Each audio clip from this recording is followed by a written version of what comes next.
दोस्तों दिल्ली हाईकोर्ट का एक बड़ा जजमेंट है जिसमें पति दूसरी महिला के साथ रह रहा था। पत्नी ने शिकायत दर्ज कराई, बशर्ते कि दिल्ली हाईकोर्ट ने पत्नी की शिकायत को खारिज कर दिया। दोस्तों जय हिंद, नमस्कार, मैं एडवोकेट आशीष मिश्रा। लाइक कर दीजिएगा, शेयर कर दीजिएगा, सब्सक्राइब कर दीजिएगा ताकि ये इन्फॉर्मेशन, ताकि ये जजमेंट और लोगों को मिल सके। किसी भी तरीके का 498 है, दहेज है, घरेलू हिंसा केस अगर पति के खिलाफ पत्नी ने कराया है तो ये जजमेंट उन लोगों के लिए है। दोस्तों वीडियो को शुरू करते हैं। दोस्तों शुरुआत से अंत तक बने रहिएगा ताकि आप क्लियर हो सकें कि आपको अपने केस में करना क्या है जजमेंट को लेकर।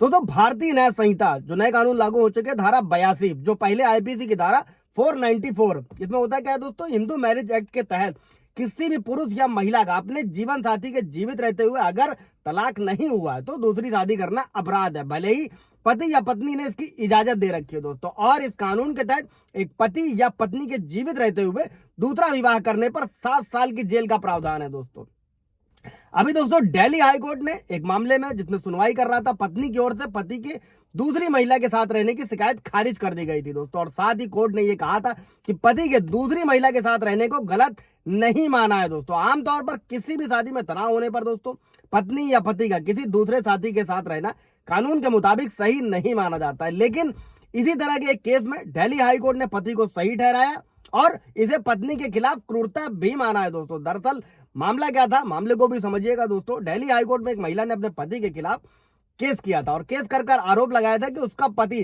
किसी दूसरी महिला के साथ रहता है और पति ने यह आरोप लगाया कि पत्नी ने उसके साथ क्रूरता करी है और अपने भाई और रिश्तेदारों से उनकी पिटाई भी करवाई है, जो झूठे केसेस में होता है। पति और ससुराल वालों को धमकियां मिलना ये बहुत आम बात है। दोस्तों सालों साल केस भी खिंच रहे हैं और इस मामले में पत्नी ने पति पर आरोप लगाया कि पति ने उसके परिवार से कई तरह की डिमांड करी और उसने आरोप में यह भी कहा कि उसकी सास ने उसका गर्भपात कराया था। हालांकि इनके 2 बेटे हैं। दोस्तों अभी इंपॉर्टेंट ये है दोस्तों कि कोर्ट ने यह फैसला क्यों सुनाया। दोस्तों केस की सुनवाई के दौरान ये सारे तथ्य सामने आए जो मैं हर वीडियो में आप लोगों को बताता रहता हूं कि अगर आप लोगों को साबित करना है तो आपको सबूत देने होते हैं, और इसमें यह सामने आया कि दोनों कई साल से अलग रह रहे हैं। दोस्तों इस पर सुप्रीम कोर्ट का भी जजमेंट, अगर आप प्रूफ कर पाते हैं कि दोनों अलग अलग रह रहे हैं तो इसमें मेंटेनेंस भी नहीं देना होता है। दोस्तों और इसी दौरान पति किसी दूसरी महिला के साथ रहने लगा। ऐसे में दिल्ली हाईकोर्ट ने यह फैसला सुनाया कि अगर कोई जोड़ा लंबे समय तक एक दूसरे के साथ नहीं रहता है और उन दोनों के लिए फिर दोबारा मिलने की कोई संभावना नहीं है, इन हालात के बीच में पति को किसी अन्य महिला के साथ अगर सुकून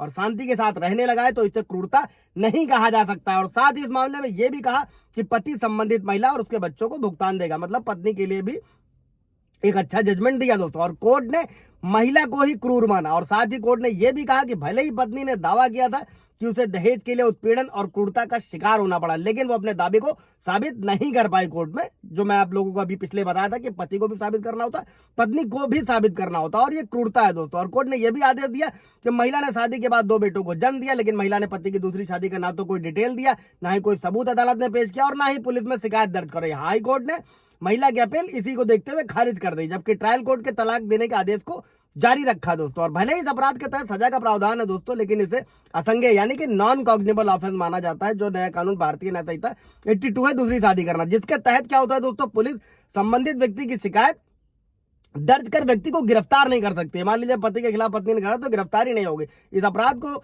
जो है कोर्ट में परिवाद के तौर पर पेश किया जाता है। अगर पति या पत्नी दूसरी शादी कर लेते हैं तो ऐसे मामले में पति या पत्नी ही शिकायत कर सकते हैं, उनके परिवार का कोई अन्य सदस्य इस तरीके की शिकायत करने का हकदार नहीं होता है। दोस्तों साथ में भारत के संविधान के तहत दूसरे विवाह को कानूनी मान्यता प्राप्त नहीं होती है। हालांकि संविधान ने ऐसे मामलों में पत्नी के प्रति उदारता भी दिखाई और दूसरी पत्नी को भी भरण पोषण का अधिकारी माना है, और कानून के तहत ऐसे मामलों में दूसरी पत्नी और जो बच्चे हैं उनको भी मेंटेनेंस यानी कि भरण पोषण का अधिकार है और अपने पिता की संपत्ति में भी अधिकार रखते हैं। दोस्तों ये सारा जजमेंट था। दोस्तों ये सारी बातें कोर्ट में कही गई थी। आप लोगों का अगर इससे रिलेटेड कोई सवाल जवाब होगा तो कमेंट में पूछ लीजिएगा, क्लियर कर दिया। और जल्द ही आप लोगों को कॉन्टैक्ट नंबर भी अवेलेबल होगा, वहां पर आप अपॉइंटमेंट बुक करके अपनी सलाह जो भी आपकी क्वेरी है वो आप पूछ सकते हैं। दोस्तों थैंक यू।